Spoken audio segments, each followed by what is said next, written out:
until you run the numbers, you don't actually know, because there's a lot of families, a lot of people traveling, there's a lot of demand. Just Frisco alone, the city of Frisco in Dallas, in the suburb of Dallas, is more profitable than the actual downtown city of Dallas, right? The Woodlands in Houston is a lot more profitable than the actual city of Houston. Woodlands is a suburb, right? I'm telling you, a lot of suburbs, especially booming suburbs where a lot of people are traveling to, are making a killer amount of money. This is The Fighting Entrepreneur, the podcast dedicated to entrepreneurs looking to change the world. Learn how to start, build, and scale a business in today's highly competitive business environment. Here's your host, The Fighting Entrepreneur, Anik Singal. What's up, you crazy fighting entrepreneurs? Guess who it is? Your favorite person in the whole wide world, back today. And stepping into the ring with me today is a very, very, very fast-growing entrepreneur who I just am super impressed with. Seized the day, took ownership, no complaints, figured it out, and is scaling really fast using Airbnb. Now, I can already hear you, oh, not another Airbnb. I don't have money to buy a house. He doesn't own a single property. He's generating $250,000 a month, up to a month in revenue, of which last month, all right, or at least last month from the time I'm interviewing him, was $110,000 in profit in 1 month from Airbnb without owning a single property. This is some killer stuff. I'm really excited. Now, those of you who've been following this podcast, you know I'm getting super into this stuff. You know I bought my first Airbnb property. I'm going to buy more. So I found our next guest on TikTok, which just seems to be on my new scouting zone for finding great people that are brilliant and doing brilliant things. Hit him up. He messaged me back in like an hour. I was like, hey, I want to have you on my podcast. And we made it happen. He just got back from traveling, so I'm really glad he could make it. So before I introduce you to him, make sure you follow us at onicpodcast.com. If you're watching on YouTube, hit subscribe right now, leave a comment, hit the thumbs up icon. And also, if you're listening to us on any other platform, please subscribe and leave us a great review. It helps the podcast a ton. And head over to lurn.com to join the entrepreneurial revolution. All right, without further ado, help me welcome to the proverbial stage of our podcast today, Humza Zafar. And he is just, man, what a killer story. So I have just the first time I'm talking to him today, but we did briefly catch up before we started recording. 25 years old, you've been in business for 15 months. You only just quit your electrical engineering job, 3 months ago. You're blowing up, and you were saying, hey, the only capital I have, the only investors I have is you showed a scroll of credit cards before we got started. You'll flash them again. There you go. So, man, how, what, where, when, like, what's your background and how the heck did you fall upon this idea and scale it so quickly? Start talking, dude, and I'll probe and ask questions. Yeah, so I graduated from University of Windsor in 2019 as an electrical engineer, to my bachelor's degree. And then right away, I ended up getting married and got a job as an electrical engineer in Philadelphia. My company was based out of Detroit, but they made me move to Philly. So I moved to Philly in 2019 and just worked as a 9-to-5 engineer, basically for the entire year straight. The entire time I was working, I realized, I didn't want to do this forever and I wanted to get into real estate. What I then did was I basically learned everything I possibly could for that first entire few months on real estate, learning the BRRRR method, watching other YouTubers like Graham Stephan, Meet Kevin, all the big names on YouTube, and learned everything I possibly could about real estate investing. So I decided to buy my first rental property in my hometown of Windsor, Ontario. I basically put 5% down. The house was about $175,000 and I bought it. It was a student rental. I was renting for about $600 a month per bedroom, but I needed a lot of work. So I spent about $100,000 in renovations alone. Fast forward about 6 months, the house is fully renovated. It's being rented out for $600 to $650 a month. It's making about $3,800 a month. And the mortgage is about $900 or $800 a month. Property taxes, $100. High cash flow, almost $2,500 a month in pure profit from that one duplex alone. All right, so life is good. I'm a real estate investor. I have a duplex, and I'm just living life. COVID starts, and that's basically it. Just didn't do anything after that. Just kept saving every single dollar I have. Kept saving, living off of just barely the very, very small amounts that, I needed to live off of, because I knew I needed to buy another house if I wanted to keep growing my real estate income. Now we're at about 2020, COVID, it's been a few months past COVID. We're at around September, and I stumbled across YouTube and I fall upon a YouTuber named Sean.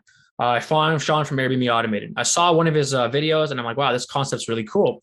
And this guy actually lives in Philly. I live in Philly as well. What really intrigued me was I didn't have to save up, 100,000, 200,000 every single time I had to buy a house. I didn't have to come up with 20% down payments every single time, right? With this model called rental arbitrage, all I had to do was basically rent the property, furnish it, create the operations backend systems, and then sublease it or rent it again on short-term booking platforms like Airbnb. That's when I got to work. I watched every single YouTube video and free content I possibly could in an entire weekend just to understand the base level knowledge of how this business works. I spent about an entire weekend at work while I was working. I just basically watched everything I needed to know. And then I basically started cold calling. Step one was finding a landlord, a company or a building that would accept me as a operator. The problem was I had no experience. I had no credentials. I didn't have a business bank account. I had nothing, right? So what did I do? I faked it till I made it. I began emailing and cold calling as many houses and apartments and places that I possibly could, just so I can get in front of them and pitch them the business model. A lot of these buildings basically turned me down right away, like the very first initial contact. But then I realized I need to change my game plan up. I started targeting houses that have been on Zillow for more than 30 days because these owners are going to be a lot more desperate to basically get these properties rented out, especially during that time in COVID. Rents were really cheap. People were leaving to different areas. So people were hurting in terms of rentals. So I found a owner in Philadelphia, and I told him exactly what I wanted to do. I wanted to rent this house from you, and I want to put it on Airbnb. And he was fine with it because nobody was renting it from him, and it's been vacant for the last 3 months. So that's what I did. I approached him in person, brought my iPad, pitched him the business model, gave him all the guarantees, and he said, "Yep, that's not a problem. Go for it." So that house actually came, 3 of the bedrooms came furnished. The 4th one, me and my wife, we furnished ourselves. Now, keep in mind, I'm working my 9-to-5 job as an engineer in Philadelphia at this point. My shift is from about 8 p.m. to about 5 a.m. So I work the night shift every single day. Sometimes I work weekends, sometimes I don't. And at this time, my job was paying me around $8,000 a month post-tax. They were paying for my car, paying for my gas. So my expenses were very, very low. And I saved up all the money that I possibly could at this point. So I was ready to get started. The first house comes, my wife and I, we basically rent, we get all the furniture, get it fully furnished, get it ready. And then we started hosting on Airbnb. And that first month of October, we were just testing the market and understanding how the platform works. We decided to rent out each single bedroom separately rather than the entire house itself, because with that much turnover and volume, your experience in learning and how to be a good operator is actually, you learn a lot quicker essentially because you have so many people coming in and out, like a transit hotel, rather than, booking the house for one house at a time, 4 or 5 days later, and have another guest come. So our learning experience and learning curve was a lot quicker and faster because of this reason. After about the first month, I'll give you guys the numbers. The rent for that house was about $2,200 a month plus utilities. We made about $4,400 a month, and we brought home around $2,000 in profit. Keep in mind, my wife and I were cleaning all the units ourselves. I would wake up from my 9-to-5 job at around 10 a.m. We'd drive literally straight to the property. It's about a 10-minute drive. I literally grab all the cleaning supplies I needed. My wife and I would be literally just cleaning, getting the units ready for the next guest. And we did that every single day for about the first month and a half-ish. Then I realized, I'm like, wow, this business has a lot of merit to it. It's time to get the ball rolling and get started. Then I basically, as the time went on, I learned basically how I can, refine my sales skills, how to expand quickly, how to grow in different markets, how to grow in different cities. And that's basically what I did. I started cold calling landlords, cold calling and emailing people, building up that Rolodex of owners, meeting with different property managers, property management companies, millionaire landlords, people who own entire buildings, big apartment complexes, asset clubs. I was just talking to everybody I possibly could just to get my face in front of them to explain to them, listen, I can rent out 20 apartments, 10 apartments. Even though I did not have the money to rent out 10, 20 apartments, just by me saying I can rent out 10, 20 apartments in your building, got my foot in the door to have that conversation. And that worked really, really well. So in about the first 3 months, I landed about 10 apartments in Philadelphia. And this entire time I was furnishing everything on business credit cards. Went to Chase, went to BOA, went to Amex, went to everyone I could, Amazon, Best Buy, and just open as many credit cards as I possibly could. No interest, no payments, 24 months. So I didn't really have to spend any money up front other than the first month's rent and the last month's rent. And that's, the first month's and the security deposit. And that's it. So we're at 10 properties now at the end of December. We're about 9 or 10 at the end of December. And then I realized, I'm like, wow, I need to actually change my strategy and expand into different markets. At this time in December, COVID was still coming back again. So the entire state of Philadelphia went on lockdown. I barely made it. I think my profit margin was like 10% that month in Philadelphia. Cancellations coming left and right because of COVID. The city of Philly shut everything down. No more indoor dining. But in Texas and Florida, everything was booming. So I decided, all right, I have to expand my business to Texas or Florida. I found finally a landlord in Texas, in Dallas specifically. He had 6 vacant units, and I told him I can take those units from you tomorrow, no problem whatsoever. I flew out, my wife and I. We went toward the building, and I told him I'll take all these 6 units. Now, a lot of the times when you guys are negotiating these things, I made sure that I wanted to get the best deal possible. And I always try to get months free in rent up front. For this specific deal, I asked for 4 months free on a 2-year lease. The rent was around $1,000 a month. He said no. So what I told him was, how about this? Give me all 6 units for $800 a month, because the net effective on 4 months free ends up being $800 a month, right? And with that, he was fine with. So perfect. I got secured the leases for all 6 units in Dallas. I got it for $800 a month. Now it's time to furnish everything. At this point, I paid off all my credit cards right away for those 10 units with all the money I had saved up. I don't really have any money at this point to furnish these 6 units in Dallas, right? So remember that duplex that I bought in my hometown in Windsor? I ended up selling it on the market. I bought it for $175, put in $100,000 into it, and I sold it for $400,000 that same month, right? Closed within 30 days, made about $120K in profit. Then I got rid of that, and I took all $125K and just went to work with it. Got the units furnished, got the units ready. And at this time, guys, I'm still working my 9-to-5 job. I told my wife, because we don't have a cleaning team, we don't have any, actual people on the ground in Dallas. I need you to live in the city of Dallas for me.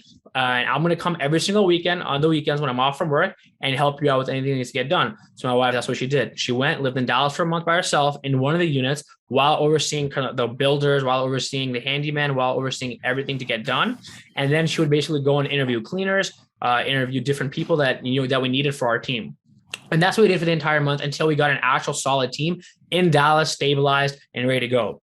So, and that was our first 6 units in Dallas. Exactly 1 year ago to this very week, it's been almost 1 year now since we were in Dallas. I just literally today posted another 8 live listings in Dallas. So at total now in the city of Dallas, I'm at about 30 Airbnbs in just Dallas alone. So that's basically what I've been working on for this entire last year, is just expanding the business and growing to different cities, going to those cities, hiring different teams. And then once I'm actually in that city, I don't need to ever go back there ever again, because I have a team there that does everything for me. So for these entire 30 units in Dallas, after I left Dallas, I didn't come back for at least another 8-9 months while expanding another 24 units, simply because I have the team on the ground that did everything for me and ran the entire operations, just like Philadelphia, just like every other city. Now, as time went on, I was still working my 9-to-5. In May, my job told me, you're going to have to go back to Detroit and start living in Detroit again for your job. I didn't have a choice. I'm like, all right, that's fine. In June, I basically moved to Detroit. I just worked my 9-to-5 and just ran the business remotely like I usually would, and made sure all my operations were operational and working while I was not actively in the business anymore. Because the main thing a lot of people don't understand is there's a difference between working in your business and working on your business. You want to take yourself out of the operations and just be a CEO and make CEO level executive decisions. The problem is when you're working within your business and focusing on the day-to-day operations, the day-to-day issues, you're taking away time that you could be using to expand your business, right? Tenfold. So I started watching a lot of Grant Cardone and got that 10X mentality. We're like, all right, I need to expand this business 10X. It cannot be in the day-to-day operations anymore. That's what I did. I basically hired out for every single position possible. I created an organizational structure chart. I put my name inside of every single position that had to, be done. And then I decided, all right, I need to eliminate all these positions and remove my name from all of them. I hired VAs, I hired assistants, I hired city managers, cleaners, housekeeping staff, supervisors, basically everything needed to have the ball rolling without me actually working in the business anymore. So that's basically where I'm at now.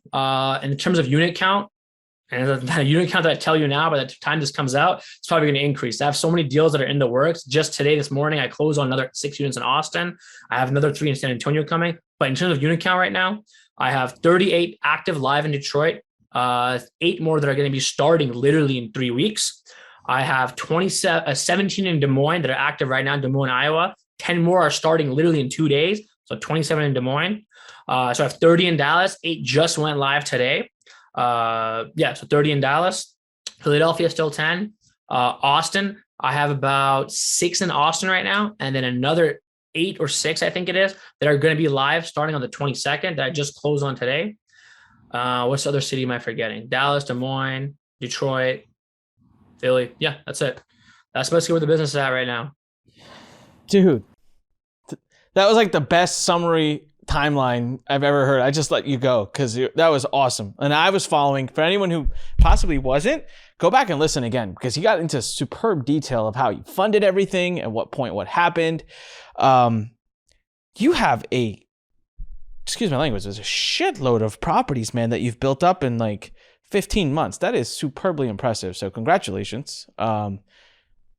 Epic numbers. Here's a question for you, and I got so many, right? So I'm processing, and I'm like, okay, we're gonna get down to the questions. I have one question. Now that you have all this cash flow, now that you do have the ability to buy some properties. Do you ever intend to buy any properties, or no? That's not your model, even if you're making millions. Right now, I'm competing with a lot of big players in the space, right? So there's a lot of companies in the rental arbitrage space. For example, Sonder, Lyric, Wanderjaunt, Front Desk, Barsala. They are big rental arbitrage companies, and they do exactly what I do. Sonder just went public for over $1 billion last month and a half ago. Okay, they don't own anything. They're just doing rental arbitrage. I am in the same buildings as Front Desk, Barsala, Wanderjaunt, and all these other big rental arbitrage companies. I'm in the same buildings as them. They're my competition. I am leasing entire floors just like they are. And those are people that I'm fighting with every single day. Okay. Not the average regular person off the street. That's my competition because I have the power now to go grab 20, 30 units in a building, and so do they. And if the problem is, if I basically, let's say like last month, I made $110,000 in profit, right? If I just take that and let's say, save it, and then next month I save another 110, next month I save another 110. You won't grow. What am I going to buy, right? A $900,000 house. While that's happening, my competition is grabbing 50, 60 more doors in other cities that I'm in already, right? Mm-hmm. So I'm not in the game of, buying a single family home. That's not my position, right? So I literally just came back from Chicago from a VRMA event. It's a Vacation Rental Management Association. And there's an M&A group there, Mergers and Acquisition Group. And they basically told me, from the numbers you're making right now, we can sell your business for you for about 3 to 5x EBITDA. Right. So for me, why would I rather buy, spend all my profit on buying one house rather than grow the business for another year or two and then sell to the big players for 3 to 5x EBITDA. Right. So they told me even now, your business at this point, you can probably sell, depending on your structure and revenue and profit, throughout an entire variable cost-based model, you can sell it for about anywhere from 5 million to 10 million. And I told them, guys, I literally just quit my job 3 months ago. Like I just started getting to work, like the grind is now beginning. We're at the starting point. Like where I'm going to get to in the next year or 2 years, like that number better be at least 40, 50 million. So my whole goal is not to buy anything right now. My whole goal is just expand this company just like the other big players are doing and then sell to one of them. It's awesome, dude. You have such clarity on what you want to do. It's awesome. So when you said Detroit, Des Moines, where's Des Moines? In Iowa. It's the capital of Iowa. That's interesting. Okay. Dallas, Philadelphia, and Austin. Are you in any other markets? These are your markets? I'm expanding to San Antonio soon, next month. So I just got to ask, why Des Moines? It feels so random compared to all the other ones that you're in. So you have to look at specifically in terms of market saturation, average daily revenues, competition, and who's actually in the city, the number of listings, and overall unit economics. If you look at a place like Houston, everyone wants to go to, right? Houston is very, very saturated. Even cities like Austin and Dallas are starting to become more saturated now, and competition is getting tougher because everyone wants to go there. You go to a city like Des Moines, right? Iowa, there's virtually not a lot of operators like myself there. There's a couple of big players like Front Desk and 2 others, but a lot of single operators, not many, right? But the demand is still there relative to the supply. Des Moines is actually one of the biggest travel destinations in the Midwest, especially in Iowa alone. In August, they have the National Iowa State Fair. It's the second biggest state fair in the entire country, the United States, okay? So the money that I'm going to make in August is just literally going to be insane. It's probably going to be 5 times the rent, okay? So you have to look at the actual unit economics. The average rent, my average rents in Des Moines is around $1,400 a month. For my 1 beds and 2 beds, they'll make anywhere from around $3,000 to $3,300 a month. My profit there will be anywhere from, I say, $1,200 to $1,500 net profit per unit. And that's a market that not a lot of people know about. Now they do. Now I'm talking about it on this podcast. It's true. That's true. So as I'm listening to you, I have another question. Do you have a course? Do you teach this? Like I've never clicked off on TikTok. I know you talk a lot about it in your videos, but do you actually have something where you put it all together? So I literally just started my course like 3 months ago. And I just decided, I'm like, and I saw a lot of people in this space, selling courses and selling education. And I do my research. They have like 3 units and they don't really know what they're talking about. So I literally post on my Instagram story. And I mainly post on TikTok and Instagram for fun, right? Post on my Instagram story. Who wants to do a 7-hour Zoom call to teach you everything you need to know about this business, right?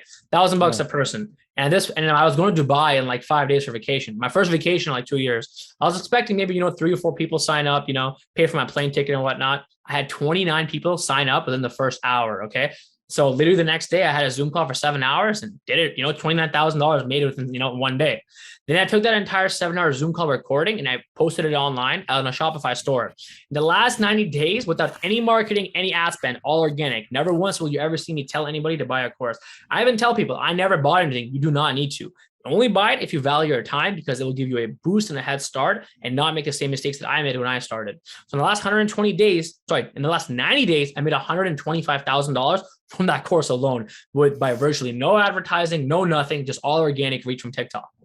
That's awesome. You're organic. I don't know where to take this, but I'm curious about that because I'm in the course selling business. So that's what we do. We're a publishing company. You get all of most of your organic reach from TikTok? I've heard you say Instagram and TikTok. Instagram is TikTok basically my funnel, right?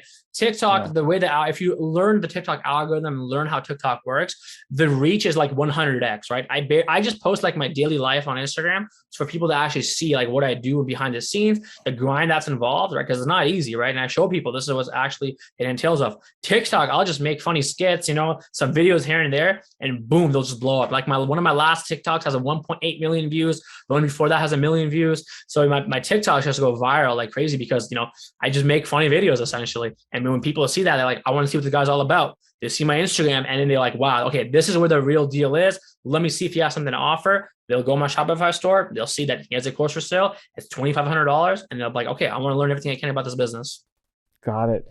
So these are the markets that you're in. You talked about that. When you say you're getting 6, 7, 8 deals at a time, like you said this morning, we launched 8 new deals or whatever. Is it mostly now, are you going into buildings and just taking multiple from one place, or is it like 6 individual locations? Yeah. So it's not worth my time, right? Because you have to look at it like this in terms of a return on your time investment. For me, I will never, like if somebody offers me 3 or 4 units, I won't even bother because it's not worth my time, right? I have a landlord's calling me saying, I got 3 units there, I have 2 units there. It's not worth it. I was just in Chicago and I had the opportunity to get 2 units in Chicago. And I just told the guy, I'm like, dude, like, it's not worth my time.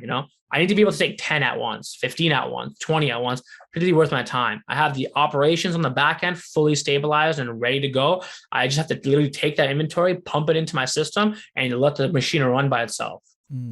No, it makes, so these are existing apartment complexes. Talk to me about how now, you talked a little bit earlier. You're like, hey, I hit up everybody and anybody because you weren't Humza at that time, right? You didn't have all these results, all the data, but that was a great hack. You said you go to Zillow, look for people that have their property on rent for 30 days or more without renting it, and you just say, hey, I'll take it off your hands. Today, how do you do it? You're straight up looking for apartment complexes and calling them and saying, I'll take 10 units? No, so I don't do any of that anymore. My job is, so how the lead generation comes down the business is 2 ways. One is my existing Rolodex of people. Majority of the people that I know, that I talk to, that own buildings, they own buildings in other cities. Some of the owners in Detroit own a building in Chicago. One of the owners in Dallas owns a building in Austin. That building in Austin, the next door neighbor, he knows a friend, his owner owns a building in San Antonio, all right?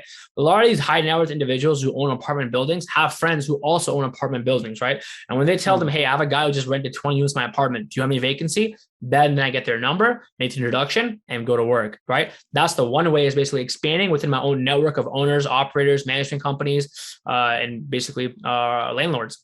The second way is basically when I want to expand to a new market is lead generation through my internal system. So I have a team of VAs that are basically scraping through data online. I give them certain zip codes that I want to expand to, and they'll basically call up with a sales script that I have to every single apartment owner, building, landlord, management company, and then they'll basically mark down on a software that I have if it's a hot lead, a warm lead, or a cold lead. Anything that's a warm lead, I'll see what the actual information is. Then I'll decide if I want to call them or not. If it's a hot lead, I'll pick up the phone right away. And at that point, they're ready and willing to give me, 10, 15 units or whatnot. Then I'll go fly out, see the building, tour it, sign the contract, negotiate, and that's it. And then hire the team on the ground and leave. Got it. And so like for example, you're in Austin. What are you looking for? Do you find that you have specific specializations? Like, hey, I want it to be at least a 3-bedroom, a 2-bedroom. You said, hey, I tell my assistants what zip codes. How are you determining? So 2-part question. How are you determining those zip codes? And also, how do you know what exactly you want? Okay. So you're in a business where you don't have the luxury of choosing exactly what you want. Okay. In this business, you have to take what you get. So how I do it is reach out to every single person possible and ask them for anything they have possible. Then I'll decide, all right, do I want this? Do the numbers work? Do the unit economics make sense? The unit economics make sense on a 3-bedroom versus a 2-bedroom, right? Then I'll see what I have from the available yeses that I have. Okay. Does that make sense? Yeah. Yeah. So, but at some point, like in Austin, does it anywhere in Austin? Just you don't care, or are you looking at certain data? Like, no, I got to be in downtown this area. There's a website that I use called AirDNA.co. You type in any zip code, even any address, they'll tell you exactly how much revenue it will make, how much the average daily rates are, what the occupancy is throughout the entire season, throughout an entire 12-month, 24-month period, right? I have an entire, and I teach this on the course as well. I'll actually tell you how to actually deep dive, do the unit economics, look at your competition, do some data scraping, and see if you'll actually make money in that unit, in that area or not, essentially. So for example, like these 6 units in Austin that I just signed for today, they're in a specific area. I typed the zip code in, ran the numbers made sense, the profit margin is there. I'm going to say yes to it. Okay. Question about AirDNA. So I heard AirDNA talked about on a different website, different TikTok or something. I called them, got on the phone. I mean, I don't remember exactly what it was, but I remember sticker shock. It was not cheap. It was like thousands upon thousands of dollars. And that's fine, if that's what it is. I just wasn't at that time that serious about Airbnb business. I was just kind of exploring. Have you bought their Primo membership? Is there a hack I need to know about? Me and my friends, so I have a close group of friends that are also in the business. They also make the same amount of money as me. And we just share an account, really. So if somebody wants access to Austin, they'll just pay for that. So each city is $100 a month. And you can just renew it every month. So if you want the data, we'll all just use it. And then if somebody has another city that they want as well, we'll just basically, pay for it and use it. It's $100 a month for whatever city you want the information for. So I don't need the entire package. It's $1,000 a month. Don't need it. Just whatever city I'm looking for, it's $100. Got it. Do they have an all-inclusive? Because that's kind of the catch, right? How do I know what city I want without getting some data first on the city? I recommend to every single person, start in the city that you live in. I started in the city that I lived in at that time because it made learning everything a lot easier, right? Being in that city, being mobile, if anything comes up, I actually was the one dealing with all the issues and all the problems and the guest requests, right? And that made me learn what I need to do in this business in terms of what to look for in terms of hiring. Great question. So great point. Let's go from there. So I'm not expecting you to know my area, but I live in a city called Gaithersburg, Maryland. It's a suburbia town. I'm close to Bethesda, Maryland, 20 minutes. That's kind of a downtown city.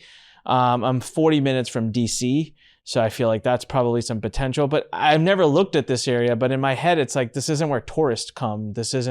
So I'm assuming this doesn't just work in any city that someone lives in. Do you have some criteria so that I can start thinking? A lot of people you will be surprised. So I have 7 luxury townhomes in Michigan. Okay.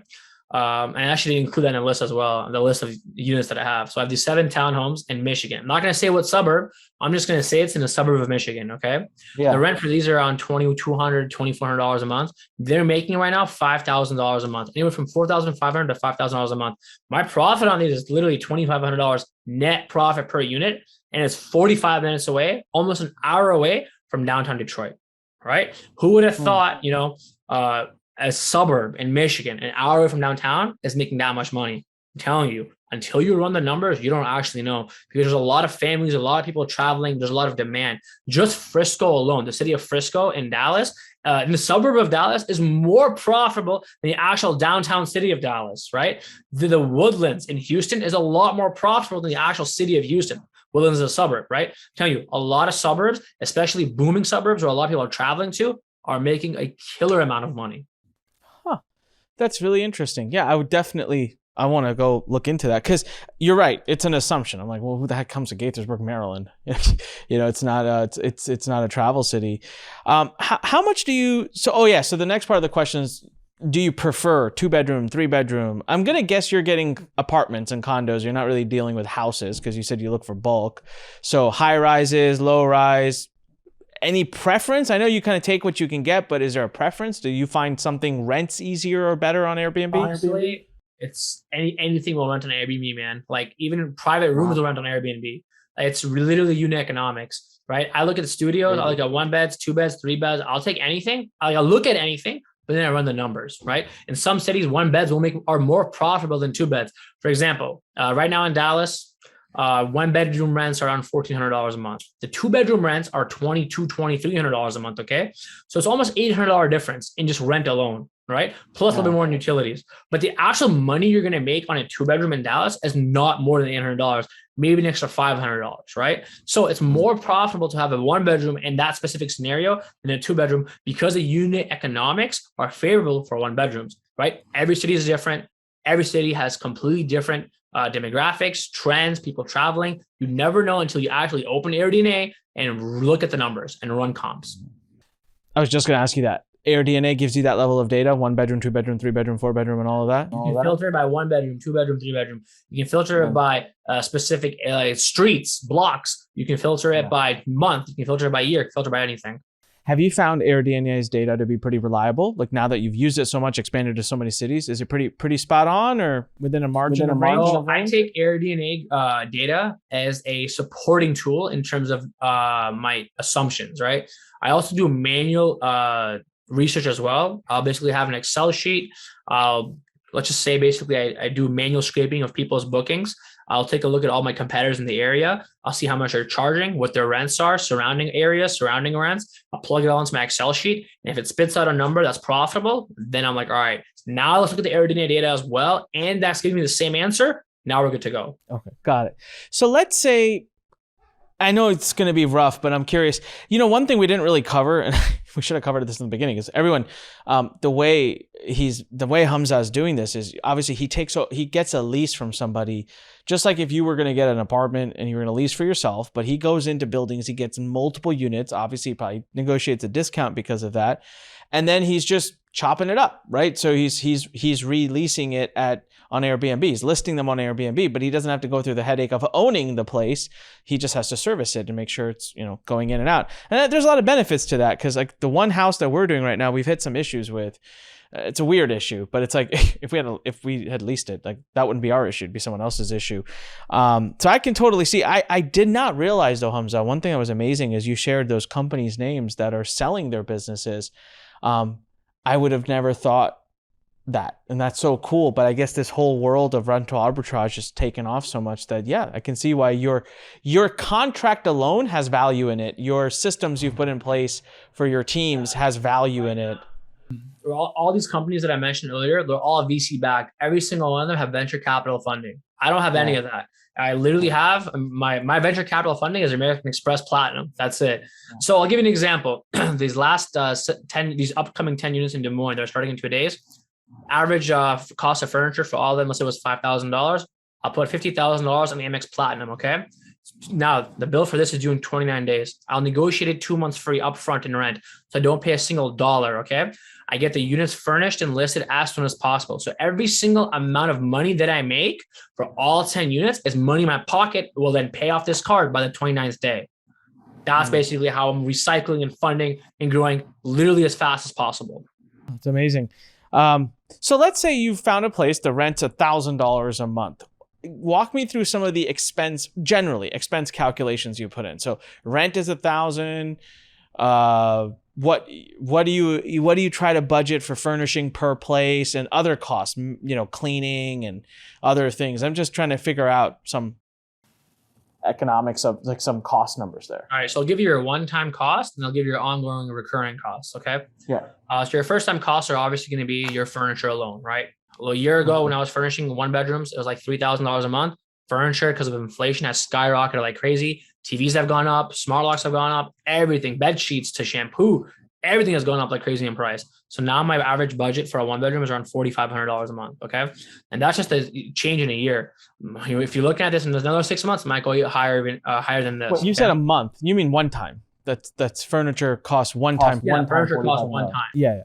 Okay. Okay. Then after that, depending on how you strike your deal and how you negotiate, you might have to pay your first month's rent or on the last month's rent or a security deposit. I always try to negotiate the least amount of security deposit as much as possible because my goal is to never leave these buildings, to be there forever, right? So if I'm paying a security deposit, I'm never going to see that money ever again. Right? You want to basically use the least amount of capital upfront as much as possible. A lot of buildings ask for a month's security deposit. I negotiate with them and tell them, listen, I'm going to give you guys $200 a month as a $200 security deposit. And that's just there so you have something. Don't worry about the property getting damaged. Don't worry about getting destroyed because then I'll be losing money, right? It's in my best interest to keep the property in A1 tip-top condition. And, depending on how good of a salesman you are, you can sell like that, they'll say yes. So my security deposits are very, very small. I barely pay any money security deposits. Even last month's rent, I try to get out of that as well because I never plan to vacate, right? I plan to be there forever. Why would I pay last month's rent? There's no point. I try to get rid of that as well. So the only thing I'm really in for is, my first month's rent, which is like, say $1,500 a month, and that small $200 security deposit. Then you're going to buy your furniture, furnish all the units, and that's it. Now your ongoing monthly cost is electric, water, gas. A lot of the times the building themselves pay for the water. So all you're paying for is electric and gas. Then after that, you're going to pay for softwares. I use a lot of software. Like 98% of the business is entirely automated because of software and technology. The thing is, these softwares and technologies are not cheap, right? So just on a per unit basis, I'd say I'm spending a $75 a month on software subscriptions alone. There's probably 7 or 8 different softwares that I use. Each of them are, let's say, $6 or $5 a listing. It adds up. Some of them are $11 a listing. It adds up over time. So let's say $75 a month is just software that I use alone. Then after that, you're looking at maintenance costs. Really, majority of the actual maintenance is on the building itself. They have to fix any of the issues that are wrong with the unit. For example, if a fridge doesn't work, the oven stops working, anything like that, the building, it's on the landlord themselves to fix it. Okay. My maintenance costs are things like if a chair breaks or like a table gets dented or anything like that. It's very relatively small. It's not that much. I just expense $20 a month, let's say, on general maintenance for units. Okay. Then cleaning supplies. I budget on average around $50 a month for a 1-bedroom unit in terms of cleaning supplies. And that's anywhere from toilet paper, paper towels, garbage bags, disposables, things that need to get replaced, things that get broken. $50 a month essentially covers all that in terms of just disposable and replenishable supplies. Then besides that, that's pretty much it from the top of my head that I can think of in terms of your monthly expenses for your units. What kind of staff do you need for this? So you need a cleaning crew. Do you have a property manager? Do you have a virtual assistant? Like, walk me through some of the staffing. Yeah. So how my staffing works or company organization is that each city has its own dedicated team of virtual assistants. All my virtual assistants are all ex-Airbnb employees. They're all level 2 case managers or above. Don't hire anybody other than level 2 or I don't hire anybody underneath a level 2 case manager. All have to be with experience from Airbnb. They have to have worked at Airbnb for a minimum of 1 to 2 years and they have to be level 2 case manager or above.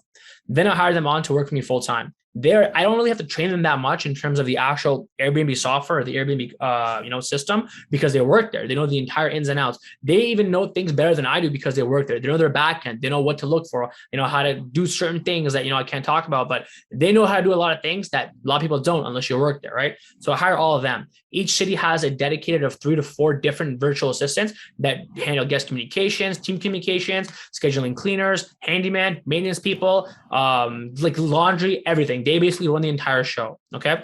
Now, as new VAs and virtual assistants get onboarded and hired on, I have my supervising VAs that get paid the most, and then they teach them everything they need to know to get them up to speed. Okay. And that's essentially like the entire business where they're running the entire show. Now, add software onto that and all the software integrations that I have running in the background. That's like 98% automation right there. You literally can go away for a month. I can go away for 3 months and have the entire business running and doing its own thing. I was in Dubai and Saudi Arabia for like the entire month of like February and half of January, and I was in a different time zone. Literally every single day, the VAs know they have to write a daily report of what went on, any major issues. And as there's changing shifts, there's a 1 hour overlap gap. That way the person in the morning lets the person in the afternoon know of anything critical, important that has to get done before the end of their shift, right? Or if a guest is coming, they're checking early, let them know so they can, be prepared ahead of time. I'll check that every morning when I wake up, see how everyone's doing, and I'll put my phone away. And that's basically the entire business. Once you have VAs, virtual assistants, and you have all the software and automation in place, that handles all your back-end operations. In terms of the actual boots on the ground, your cleaning team is all you really need, because your cleaning team they're the people who are going to the property for you, inspecting it, making sure, everything's looking good. If there's anything damaged, they'll send a picture, they'll report it. And then besides your cleaning team, you need a handyman / runner. Handyman, just someone on call in case anything breaks, anything, happens, something needs to get fixed, have them come right away, fix it, and then go. You don't need to hire anybody full time. And that's another big thing, is that in this business, a lot of people think I need to hire a property manager, a city manager, all these things. You don't need to. Why would I pay someone a $100,000 salary for literally no reason if my entire team is, handling all that, front end stuff by themselves, right? Mm-hmm. I'm very, very heavy on VAs and lighter on the ground personnel, because a lot of the issues that people have, you can make sure they don't happen if you're prepared ahead of time, right? Where I do recommend getting an actual city manager, which I actually just hired one like recently, for the city of Detroit. I have 38 units in Detroit right now, another 6 or 8 coming literally by the end of April. And then I'm working on a deal for 40 more in Detroit by August, right? So I know I'm going to have 60, 70 units in the city. All right, now it's time to hire somebody full-time, city manager, pay them a full-time salary, and they're just going to basically run the entire operation for me in that city. Meeting with buildings, weekly meetings with property managers, weekly meetings with cleaning staff, and just running the entire operation for me, right? That's when it makes sense, and you have the actual margin, right, to afford someone who's going to do that for you full-time. Got it. Yeah, makes perfect sense. When you say virtual assistants, in my mind, I always think about people offshore or things like that. Are these virtual assistants offshore? Of course. I pay them about anywhere. So I start them off at about $1.50 an hour up to $3 an hour. And then bonuses every month, anywhere ranging from $10 a month bonus to $50 a month bonus. It might not seem like a lot, but from the country they're from, it's actually a good amount of money. How do you hire specifically ex-Airbnb employees? I can't share with. Okay, that you can't share. All right, got it. Finally found a place where I could push a button. But if they weren't, where would you recommend someone to start? So for a minute, let's say. Yeah, the number one website where everybody goes on is Upwork. Upwork's the best. Upwork has a lot of the people that are looking for virtual assistant jobs from overseas, and they post their experience on what they can do, what they can offer, what value they can bring on Upwork.com. So you go on Upwork, you need to hire anybody for anything, freelancer.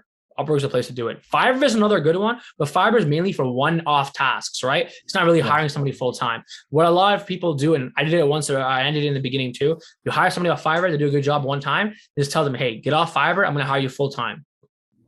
Oh, that's awesome. So now, even though I'm not currently going to be doing this business model because I've got like 17 businesses in line that I want to launch, thanks to this podcast, every single time I talk to someone, I want to turn around and launch a new company after that. But just for fun, I'm going to try to figure this out because I like these little puzzles. I'm going to try to figure out how you find ex-Airbnb people. I will not reveal on this podcast. If I think I know it, I'll text it to you. All right. And you just give me the head nod. And I will never publicly reveal it, but I just, I like figuring out these kinds of puzzles. I don't know, dude. I got like 15 other questions, or I really don't. I get it. It doesn't need to be more complicated than this. It really honestly isn't. It's very, very simple. Just understand, so the way I've been expanding like crazy is that it's a simple math equation, right? How much net profit are you bringing in every month, right? Have the deal flow structured for next month, know how many units you're going to get, and do you have enough cash in the bank to basically, fund that deal? So last month of the $250,000 in revenue, let's say 110,000 was profit. Now with that 110,000, I can probably go furnish 25 units. Okay. If I were to use all cash, because I'm going to use, these Amex Platinum cards, I can go put $150,000 on these 2 cards. All right. I have a 29-day, technically I have a net 30 essentially from Amex Platinum. Then I'll go furnish them, get 2 months free, pay off a huge amount, probably half that or even more than half that from that first 2 months free, and pay off the rest in cash right away. Rinse and recycle, repeat, right? More units are coming in, deals are flowing in, manage your cash, manage your revenue, have your systems and operations in place in the back end, and keep growing those business as literally fast as you can. Once you start, you're going to go like this. Yeah. I think, so what's interesting, and I'll share this with you because I share with everybody. So the property that we launched in Fort Lauderdale, so this one I actually bought, and we got a property management company out there, and we got it's an awesome property, got it refurbed, whatever, did the best we could. We were trying to use their guidance. I just got connected to the wrong firm. It was just the wrong property management company. We were lied to. And well, so I don't want to put that on. I'm not going to put that out there. You can say it. They're all trash. No, I'll choose not to say it, but they're out of business now anyway. So that's what happened. They deserve it. They're out of business. But here was the cool thing. They listed us. The night they listed us, dude, I woke up. I mean, that thing was getting booked up like crazy. It was like an adrenaline shot, right? It was epic. Loved it. Awesome.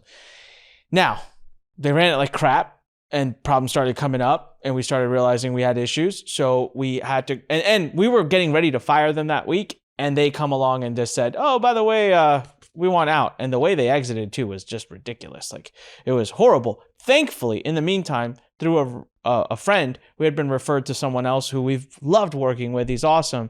But this transition was rough, man. And you know, when you got momentum going on something, and then the damn thing just completely falls apart. So we had to kind of take the listing down, lost our reviews, had to start all over again. And this time around, it's just not getting that oomph of like nights, because I was ready. I was like, all right, this is it. Airbnb is I holy crap, this is so much fun. And like the last week or so, I've been like kind of bummed out about it. And I don't want to bug that person right now because they're dealing with 17 messes that the other management firm created. You seem so confident. You're like, I don't even give a crap, man. I get a place. If I list that thing, it's going to book. Have you ever had a situation like where there was a lull? What do you do? Do you just drop prices? Do you have like create a new listing? There's an entire part of the business that people don't understand, and that's called revenue management. Okay, Marriott Hotel literally hires area directors, pays them $250,000 a year to do revenue management for them. Okay, Delta Airlines, American Airlines, they literally have data scientists and software engineers and statisticians working on revenue management for them. Okay, once you understand revenue management, then you can understand how to get your calendar booked and filled. Okay, you have to understand you are in the goal to make as much revenue as possible every single month. Okay, whether you're dropping your prices as low as possible to fill in orphan days, to fill in gap days, to increase them for farther out days on your weekends, minimum night stays, right? Certain increases on weekends. Like, that's an entire 5-hour course I can make by myself just to teach you revenue management. And still you won't be an expert at revenue management, right? Learning revenue management, using the right dynamic pricing, software algorithms to price everything proficiently and effectively, especially when it comes to seasonality, is an art, all right? And if you don't understand that part, it's going to be hard to fill a calendar and make the most amount of money as possible. So let's say we're paused, right? Let's say right now because we started a new listing. So we have 2 reviews. So we still haven't hit that 3, right? To get the stars. We have about half of April booked. Well, before April started, we had about half. We haven't really filled up any other days.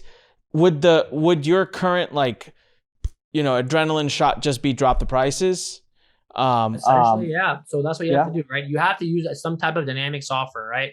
When you're using dynamic pricing software, what it does, it takes into account what your competitors are charging, takes into account how far out your calendar is booked, right? If your calendar is booked, really far out, then it'll change the prices depending on, what your calendar is already looking like right now.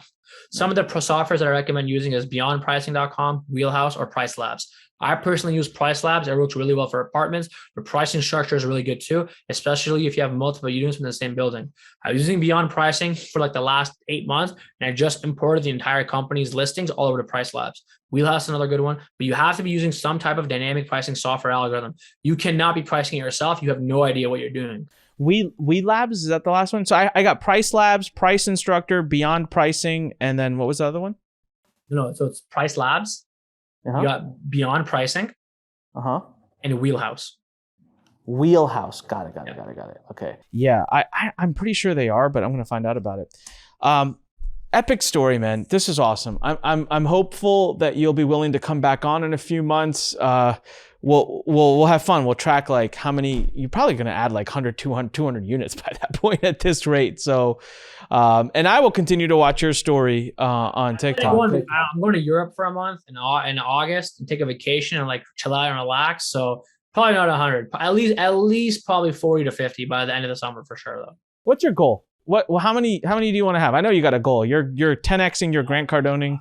Honestly, I literally don't have a goal. I just live life. For me, it's not about money, man. Honestly, when I was making 20 grand a month, when I was making 30 grand a month, 40 grand a month, my life has not changed. The clothes I wear I still wear $10 t-shirts, dude. I drive a Toyota. Literally nothing has changed in my life. The one biggest thing and the reason why I do all this is because I get to have freedom in my life. I get to go wake up in the morning, go to the gym, go work out for 2 hours. Then I get to come home. My wife will make me some great lunch. Then I'll go play basketball and shoot hoops at the gym for another 2 hours and go for pickup runs. That's the life that I love living. I hated being a corporate slave. I hated waking up, taking shit from my boss. I hated being an engineer, just working nonstop. For me, it's about freedom, man. Honestly, it's not about the money. Like literally, even though I'm making all this money, I literally spend like $2,000 a month, $3,000 a month. That's it. Like I don't buy anything expensive. I don't spend fancy money. I do nothing. I literally just want that freedom so I can go enjoy my life, right? Because it comes down to, at the end of the day, like what actually, like, do you look forward to? What actually makes you happy? For me, working out, going to the gym, lifting weights, that makes me really happy. And playing basketball, at the gym, like that makes me pretty happy too. Besides that, if I have the freedom to work on this business and just win in the game of business, win in life, that for me is an adrenaline rush, right? That's fun. And then just spending time with my wife, man, hanging out with my wife, going places, restaurants, going out to eat, just doing fun things, taking vacations and enjoying life. That's really it. But besides that, I don't have a goal, man. We'll just keep going and see how far I can get. That's pretty much it. As long as and I tell myself, as long as I still have the freedom to go do whatever I want, I'll still keep growing the business. Love it, man. All right. I'm going to make some commitments to you because I really am learning a lot about Airbnb and stuff. I'm having a lot of fun. I am going to take your course. I'm going to go buy it and I'm going to take it. I don't know when, so I'm going to step first. And my request and my public pressure to you is just once I do, I want to be able to just send you at least one. Like I'm going to go out and look for something. And I just want to be able to be like, hey, does this match? And just get your insight on that to see if I'm on the right track. Private Facebook group. So once anybody buys the course, you get added to the private Facebook group. We have about 110 members right now.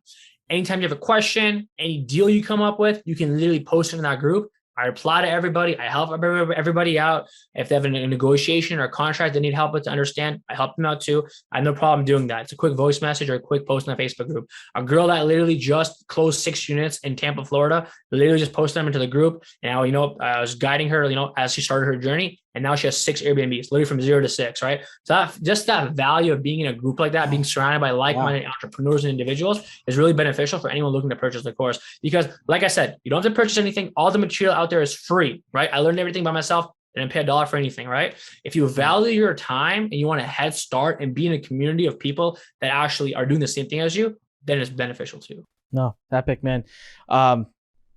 Phil, I've finished this podcast. I feel like I'm going to run through a brick wall right now. I feel energized. Good for you. Awesome stuff. Congrats on all your success. And where can people find you? Where can people get a hold of that course? Throw some stuff out so people can come follow you. Find me on TikTok. My TikTok is Humza Zafar BNB. It's HUMZA ZAFAR BNB.